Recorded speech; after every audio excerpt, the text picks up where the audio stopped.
Hi, welcome to my read aloud. I wrote this story my junior year of high school. It is based off of a prompt I was given by my teacher. The prompt was like a news clipping. Everyone in class got one. We were individually tasked to write a story based off the prompt. And it's creative writing, so obviously I had to take some creative liberties and have a little fun with my story. So my prompt was hiker found dead covered in 300 plus bee stings in bottom of Icebox Canyon. I don't know where Icebox Canyon is. I don't know how old the prompt was at the time of me receiving it from my teacher. But I figure why not? I can have some fun with this one. This story is like 3.5 pages long. I don't know how long this read aloud's going to be, but sit back and enjoy. It's about bees. I wrote this right out of my own brain. Okay. Hiker found dead, covered in 300 plus bee stings in bottom of Icebox Canyon. But man, did he have it coming for him. You see, this hiker, Jeff, spelled with a G, and his buddies went hiking solely for the purpose of knocking out every beehive they could get their grubby hands on. One of the men that was with him hid in a cave during the attack, but still sustained the same number of stings as their friend Jeff the corpse. The two men, let's call them Adam and Lee, were questioned immediately after the police arrived with an ambulance in tow. Lee claimed to have seen something coming out of the woods while their friend was knocking out beehives, so naturally he went first while EMTs worked on Adam. It was shaped like a woman. Adam saw her too, but he ran. He turned and ran into the cave you found him in. He screamed for me to come with him, but I needed to find out. I needed to see. Sitting down on the ground and taking a ragged breath, Lee continued describing the woman of the woods, the police officers listening intently, but still confused. I turned to face the woman-shaped creature that I saw in the woods. The way she walked made it look like she was almost floating across the forest floor. She made a beeline for Jeff the second she saw him. She moved within inches of his face. The closer she got to him, the louder the sounds were. The cop with him bounced back with a reply almost instantly. Lee, I need you to tell us exactly what you heard and saw. I know this is difficult, but we need you to keep talking. Lee started shaking, recalling the details of this gruesome event. He was given a shock blanket by an EMT and urged to keep speaking. She was golden and shimmery, but the noise coming off her felt hot. I could feel her anger coming out in pulses when she locked eyes with Jeff. She was like a swarm, but the sounds I don't want to remember. At this point, Adam had been stabilized and put in the ambulance, so every officer made his way to Lee to listen to him spout shit like a madman.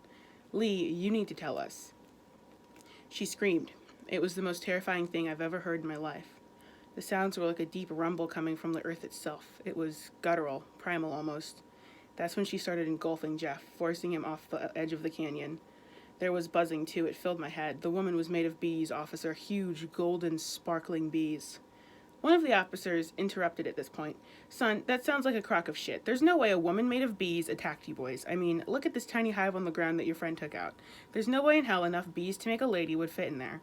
The officer proceeded to move to the nest to examine it more closely. Lee shouted at him in a hurried tone. Officer, don't. She's still out there somewhere. The cop replied cockily. Son, why don't you quit while you're ahead? He continued to stomp his boot down on the nest. That's when they all heard it. The ground started shaking with enough force to move the treetops. The woman was back, but only for the cop and his confidants this time. Lee and the remaining officers watched in horror as the woman made of bees pulled herself up out of the earth and started crawling towards the group, her form shifting and changing every second as she closed the gap between her and the men. She moved like a summer breeze across the dirt and moss, not wanting to disturb it. She began to entwine the offending officer in those giant golden bees. That's when they heard it, her voice. Yet it was paired with a deep, mysterious, bellowing male voice which amplified it 10 times over. The voices sound demonic in nature. All ye who trespass might think it wise to remove yourselves or face your inevitable demise. The officer who had stomped out the beehive was expelled from the swarm of bees, covered in hives and red welts. He was barely breathing, on the verge of passing out.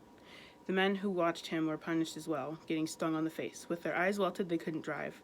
The group turned to Lee, who started shaking violently. His voice started to crack and buzz while he spoke. You've finally done it. You've angered her. What the policeman hadn't noticed was the mass that was Lee under the shock blanket began to vibrate. The blanket was laying on the ground with nothing noticeably human-shaped underneath it. That's when the blanket exploded into a secondary swarm of bees that came flying out at the officer. This time it was in the shape of a man. It was Lee. He, too, was a monster of magic and creation. He and the woman were created to protect the forest a millennium ago. The woman lunged at the group of officers, Lee at her side. They covered the men in a blanket of pain and regret. The screams coming from the men alerted a nearby Nature Walk hiking group that came barreling to the rescue. When the group arrived a few minutes later, they found 5 barely breathing, unresponsive cops covered in stings, a pile of hiking gear that made a path off the canyon's edge, and the body of Jeff. So I apologize for the shaky reading. I literally haven't touched this story in like 3 years, but it's one of my proudest works. And thank you for Miss Williams for encouraging me to write. I really appreciate it.